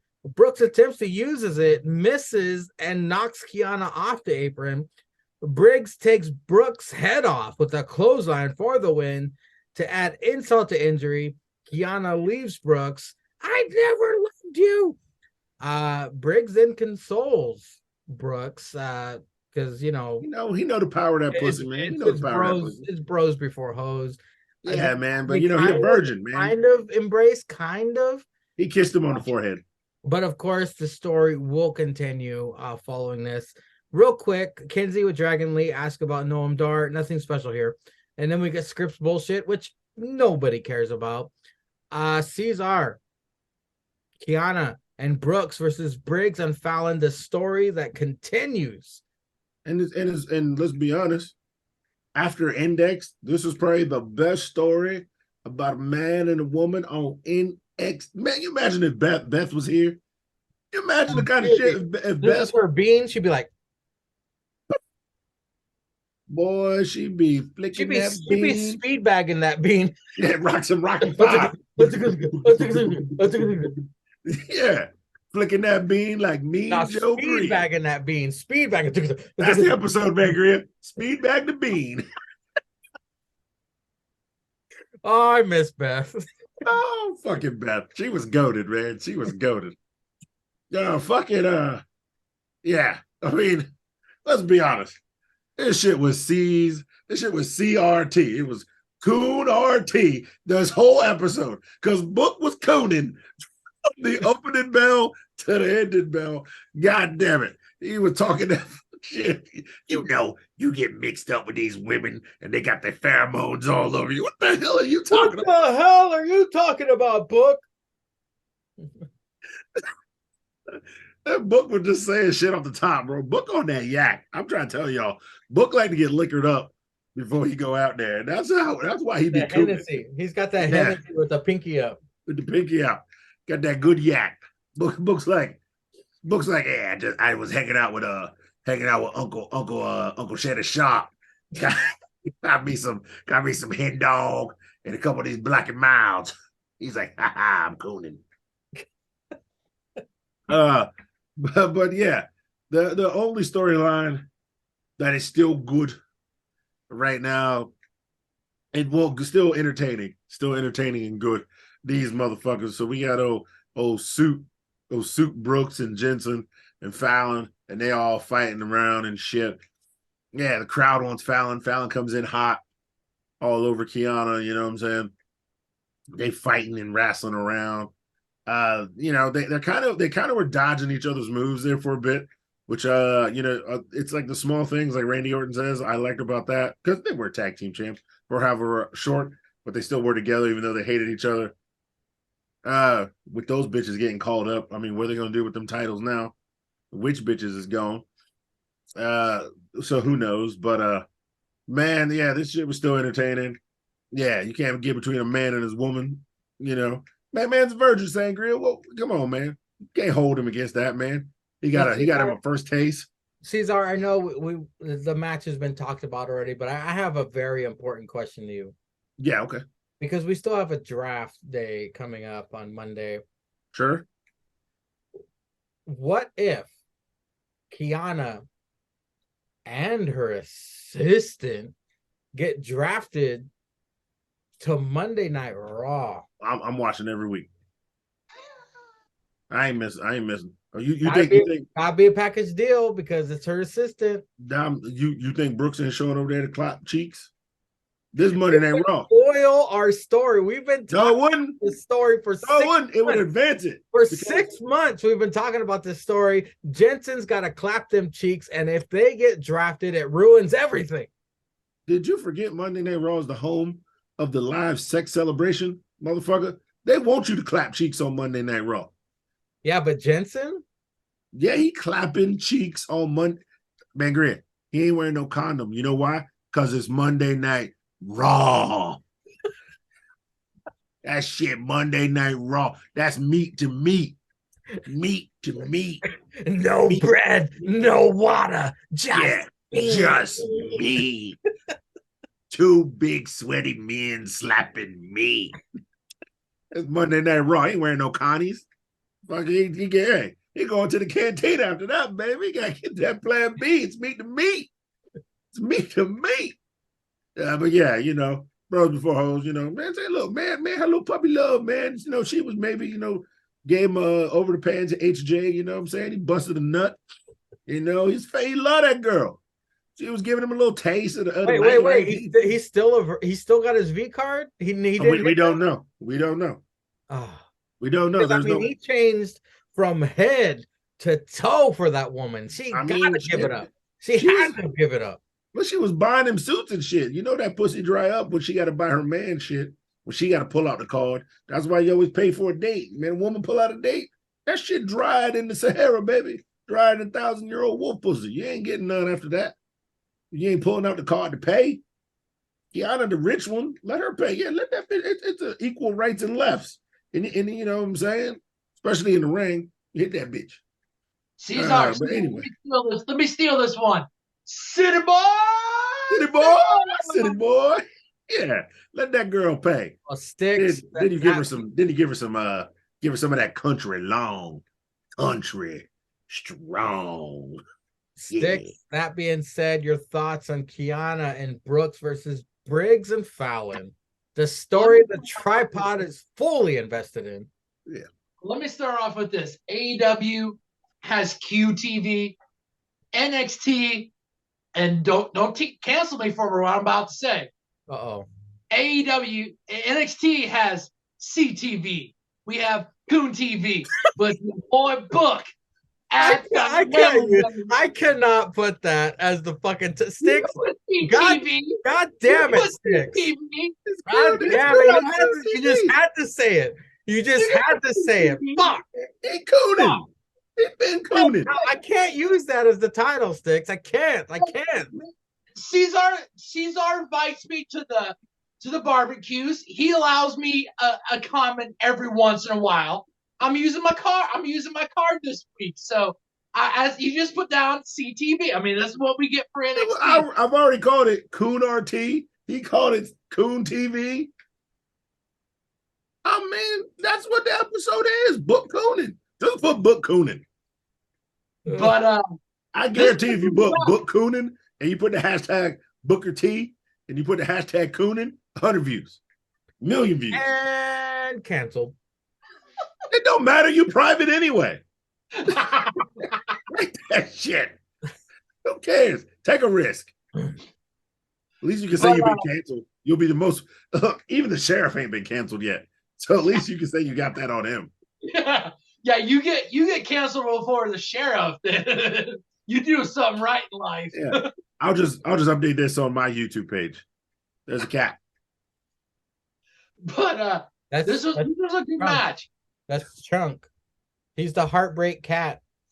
He's got a broken heart on his fur, which is pretty fucking unique. It's the heartbreak cat, Chunk. Oh, that's Bones. Yeah, the other side. That's, this shit ain't easy, is it? Bones. It's not easy. Yeah, I got a point like this and this. The shit ain't That's easy. Bones, and that's the heartbreak cat, Chunk. Sorry, Sticks. No. This was a good match. I liked Brooks's spinning heel kick that he had. I would, going forward, if he's gonna be a single star or if they bring him back into the tag team, I would like to see that kind of either be the finisher or the setup to their tag team finisher. I mean, that was a hell of a good kick. I mean, that was but they're both equally tall, so I don't know whether he could really snap it around like that on a smaller guy.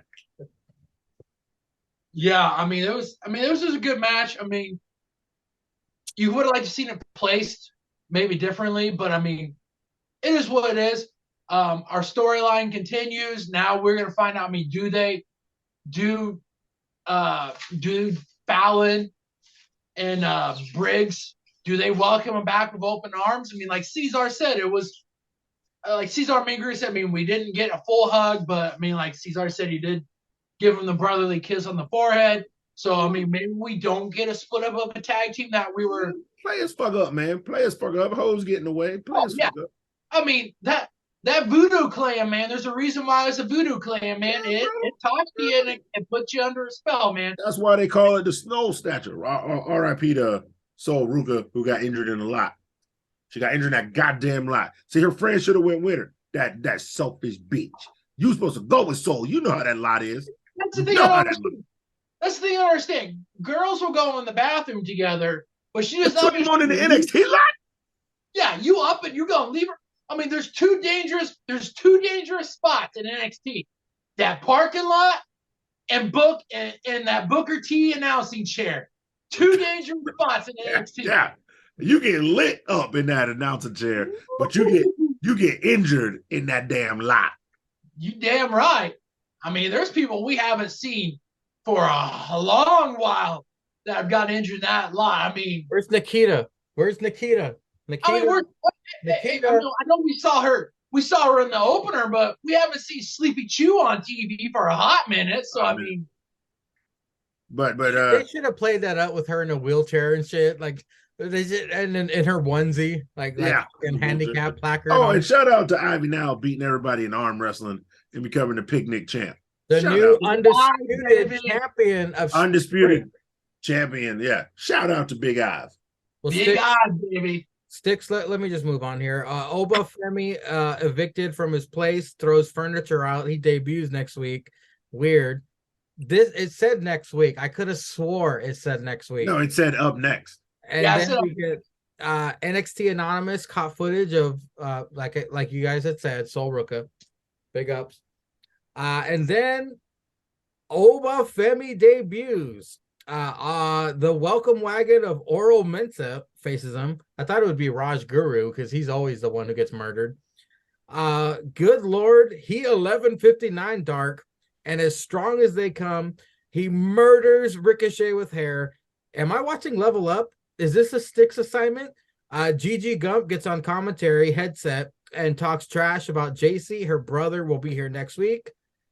Kenzie with Dempsey and Gulak. Gulak is facing Wesley for the North American Championship next week. Wesley in locker room approached by Tyler Great, asked if Wes could use someone in his corner. Gulak about to take a trip to the west side. All right. I'm being positive. Okay, Wes, I'll let you have this one. Sticks, what did you think of Oba Femi, his debut? And then Wesley is going to face Drew Gulak next week. Yeah, I thought it was. We haven't seen Ora Mensa in like a hot minute, and now this guy's jobbing to Femi. I mean, my God. I mean, we had video packages on video packages for Ora, and now he's just out here catching L's. He was the DJ, right? He was the DJ. Yeah. Yeah, club or wasn't it Club Aura or whatever? No, he was the club guy. He wasn't the DJ. He was just a club guy. I mean, this guy came from UK and had a little bit of momentum, and I think he was. Was he in a ladder match? Was he like? Yeah, he was in a ladder match for the North American title. Yeah, he's basically Ricochet with hair. Like, yeah, that's why I call him that. He was in a ladder match and then just fell off the face of the wrestling world. I mean, nobody knew anything. I mean, I don't know if he was on Level Up or what, but I mean, probably lost his passport.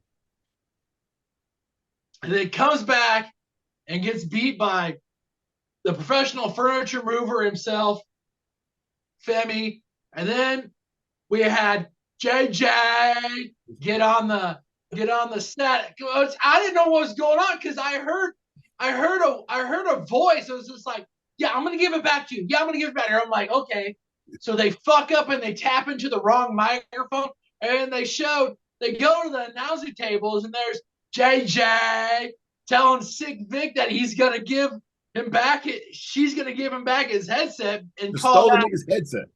Yeah, and then calls out JJ and gonna have her brother in the crowd next week so that JJ can whoop her ass in front of him. Okay, all right, cool. Hey, we got JJ on TV. All right, cool. We got something set up for next week.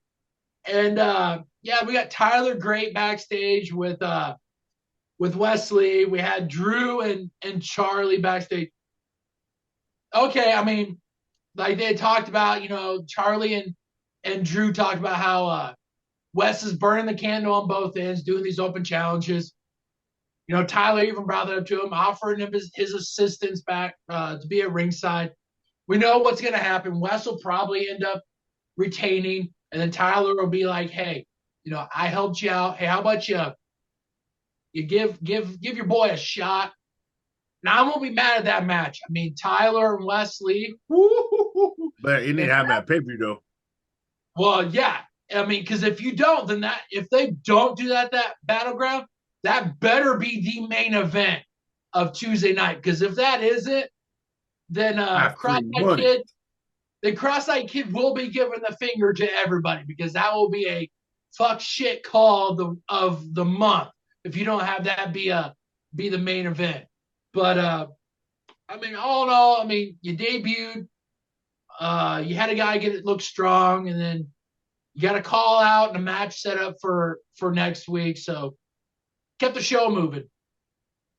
Cesar, we had Darkness debut up against Ora Mensa.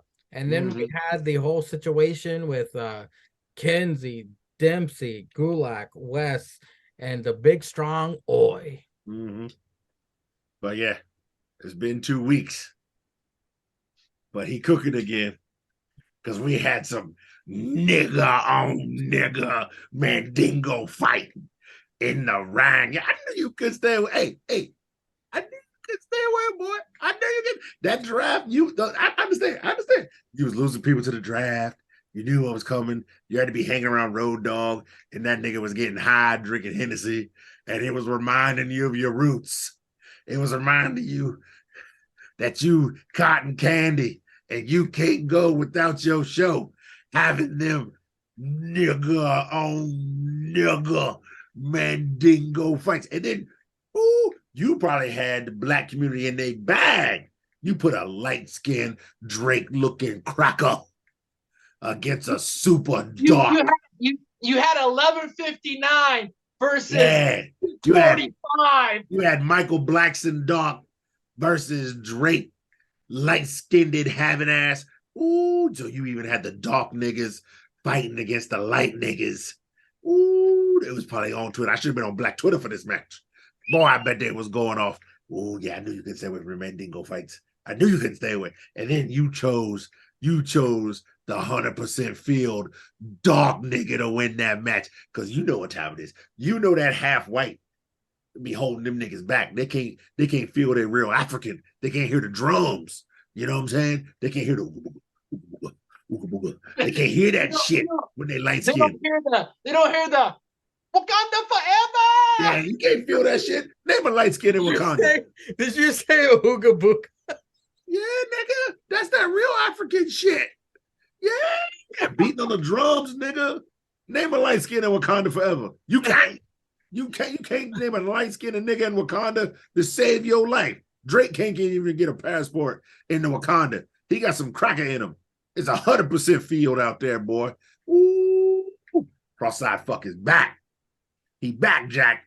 Mandingo fights, and you gonna use this 6'4", 285, wanna be super nigga. But he's super nigga light. I'm calling him super nigga light right now. Yeah, he's super nigga light. He ain't no Bobby Lashley. He can't hit them poses. He ain't 3% body fat. Hell, Bobby might be negative 5% body fat. That's real super nigga. That's Clark. That's Clark Johnson, nigga. Not Clark Kent. Clark Johnson, super nigga. Bullets bounce off Bobby Lashley ass. I seen it. Hey, you want to know something funny? And he got a 20-foot dick. Stats.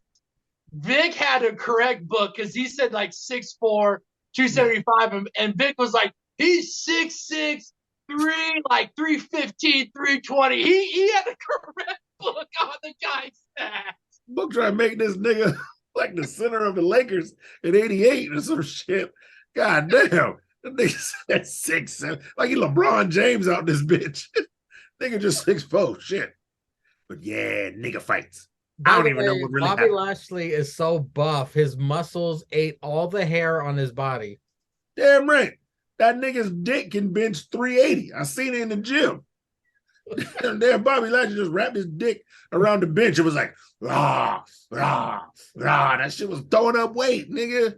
I was like, I don't know who's going to use that, Bobby. You just put your dick all on it and sweat it. And then afterwards, his dick went. No, at the beginning. Steal a JR. Bobby Lashley fucks bitches to his own music and hits the power strokes when the beat drop. Dun, No, dun, to steal a JR, Bobby Lashley's penis got drafted in the 6th round of the NFL draft this weekend. Yes, they probably did. It's playing linebacker. Big dick. Nigga probably got 20 feet of dick. No one is Bobby. Bobby definitely got 20 feet of dick. Vertical. It's got a 40-inch vertical too. Damn right. And eats chicken every 3 hours. Got a personal DoorDash. Bobby's dick. Send it to Bobby's house. Anyway. Gigi's po ass gonna show up and steal Sick Vic's headset. Talk her talk. All right, I guess these bitches gonna fight again. But anyway, Drew Gulak and them Gaba Gulag and that British cracker he with, they talking that fuck shit. And then Tyler Driver. And guess what Tyler Driver doing? If he's floating around to everybody, helping them out, making them better, he's talking about they gonna get that meditation. So we all know Wes gonna bring some weed, and Tyler Driver gonna bring some incest, and then they both gonna smoke. And they're gonna play the incest. They're gonna spark the incest. Did you say incest? Yeah, nigga, shit. That's incense.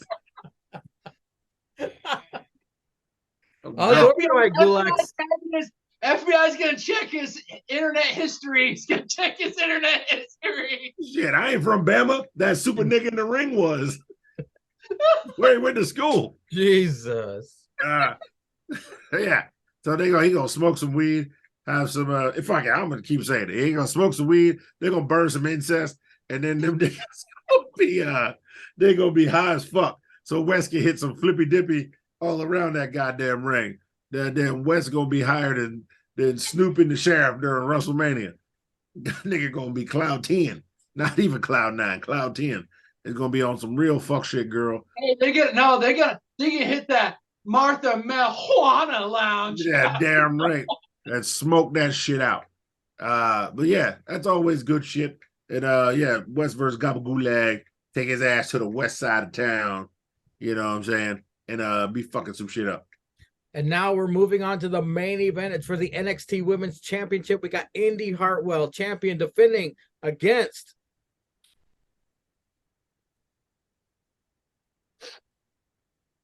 Tiffany Stratton. Against Roxanne Perez, always showing that donk on her entrance. I appreciate that. My wife actually watched this with me. She said, "Oh, so you had to keep your pants on?" She said, "I had to watch it like this." Yeah, with a pillow over your waist. My wife actually says that Roxy and Indy barely have ass. She says Tiffany has ass. The match starts Tiffany with has the flattest ass out of all three of them. Match starts with Pinfest, immediately goes to picture-in-picture. I appreciate Tiffany's heel work. She's got the look, the moves, the attitude. And Indy is the NXT veteran who's finally getting her due. And Roxanne got success very early, and I'm still on the fence. But the triple threat matches are always interesting. Roxanne may be small, but she is way more believable than Riho. Roxanne suicide dove Tiffany into announcer's table, bouncing Tiffany's head off the damn table. Didn't stop her though. She drop kicking bitches like it's going out of style. Swanton off a top turnbuckle to both chicks on outside. Is Indy injured? Grabbing ankle. Vic says Tiffany is only in this for fame. Book screams, "What do you think this is about, Vic?" Roxanne and Tiffany battle it out as medical checks on Indy. Indy escorted back. Vic repeats over and over that Roxanne was never beat for her championship. Indy limps back out to fight. Tiffany hits triple hop moonsault to Roxanne, but Indy yanks her out of the ring and nails forearm to back of Roxanne's head. Pin and retain for Indy Hartwell. And they just had to tie a bow on this. It was kind of funny. Tony D and Stax made Pretty Deadly sleep with the fishes. Cesar, your thoughts on the main event for the NXT Women's Championship and the funny aftermath from Tony D and Stax? Yeah, so when I was watching this match, a little time is at the bottom, and I was like, damn, 156, what are they going over? They better go over there. These bitches ain't getting no time. This is gonna be a squash. But they gave him time. This shit was good. Triple threat. It was good. Everybody, this was definitely Sticks 316. Everybody got their TV time, and it definitely Cesar 316 because everybody got their shit in. Everybody named Mama got their shit in on this match. Even Book was cooning. Book didn't know who to root for. He wanted to root for Roxanne, but he was like triple threat back, Vic. You never know. But it's all about checks and championships and getting them dubs out here. So the ladies they were showing out. We were showing out. It was a good match. It was a main event worthy match. It wasn't the best match on the card, but it was a main event worthy match. But Mangria likes to beat his meat to Tiffany Stratton. But I mean, she injuring people out here like there ain't a PC. What's it, AEW? What's this bitch hitting swantons, busting up in these little ankle up here in these streets? Huh? What's going on with that, Sangria? Oh yeah, you left to take a piss. Talk about Tiffany Stratton for 2 minutes, probably jerking your dick in the toilet or something. Little fruit booty. Anyway. He's got a cell phone with him. He's got just Tiffany Stratton's he just on Tiffany Stratton's. He's on her Instagram page. Yeah, I see her Twitter page up or something like that. Just scrolling. He's just scrolling and jerking it. It's gonna be funny if he watches this back. But no, I thought this was a real good match. And even when Indy left, and then she came back, and then they still didn't change anything. Gave her the dub to keep her championship reign going. Didn't switch it to one of the other two ladies. I thought this was real dope, man. Gave her the dub, so she still goes out. She's still a champ. Oh wait, what? Backlash is like next week, right? Yeah, I think it's Yeah, next so as Friday. of right now, after next week. Yeah, So not this Friday, but next Friday, she's a Raw superstar. So they're gonna give her a dub. I guess she might relinquish the title on Tuesday. I don't know how this shit's really gonna work. We don't know how the draft works with call ups and stuff with people who have titles and stuff. So, but yeah, I thought it was good. And then yeah, dump them crackers. There's a good way to send them off. Good way to send them off. You kill them off NXT programming, so they can get out. They'll probably show a video. Hopefully, they show a video from getting out the water on the other side, and then showing up wherever Raw is. So if Raw's in somewhere with like an ocean, or if it's on like a coastal city, they show pretty deadly, like just swimming up. Yeah, they show it's up at the arena. They get drafted and see them come walking out. They got like fucking seaweed seaweed and shit. and their Yeah, fucking shit's all drenched. look, Prince. Look, that's where Raw's heading. Let's see if we can go in there. And like they go in there and like go in the locker room and get or piss somebody off, walk into somebody, or something like walk into the Usos or Viking Raiders or somebody, or even Street Profits. They start clowning them. They're like, oh no, we'll meet you later in the ring. And that's like their debut. They get all changed up and dressed. And then they have a debut with the Street Profits in the middle of the ring. Oh man, I can write this shit. Shit would be great. I guess go ahead and wax poetic since Mangria is still beating his meat, Tiffany Stratton. Yeah, if this didn't have the men's NXT championship match, I mean, that after watching that and then watching this, that probably should have main event. And this probably could have been the co-main. But I mean, with all the story and stuff going into it, I mean, you didn't know what was going to happen. I mean, obviously, Indy getting hurt in this kind of affected it. I mean, I'll give the props to Roxy. They say she's still walking though, so it's not like it's a. Did she have a brace on during the draft? Like she had a boot. She has a walking boot. Yeah. Yeah, she had a walking boot, so she can still walk. It's not like it's broken where she has to be out. I think it's like a high sprain. So she has a walking boot. So she's fine to walk. That's good. But I thought Tiffany and Roxy being put in that situation, I thought they did really good with having to basically turn it from a three-way to a one-on-one until maybe either the ref got told back in his earpiece that, hey, she's going to come back out, she's okay, or it's going to be a quick finish to allow her to retain. But I mean, I thought with the circumstances, with what happened, and with them showing the replay, I mean, her leg did kind of get bent awkwardly, and her ankle did. It was gnarly looking. Yeah, and for her to be able to limp out there and do what she needed to do to tough ass bitch, to recoup it, to be able to recoup it, and to get a legit finish to the match for her to retain. Was good. Now, like Cesar just talked about, she got drafted to Raw.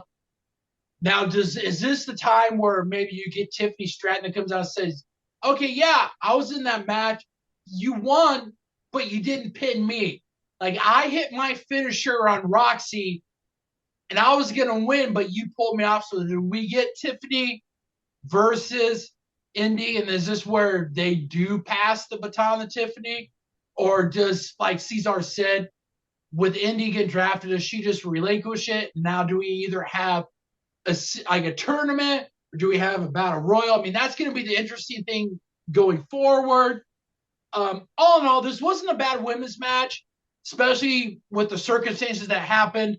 Like I said, I liked the filler that Tiffany and Roxy did while Indy was getting tended to. I thought that was a nice little springboard that we could get to something in the future between these two.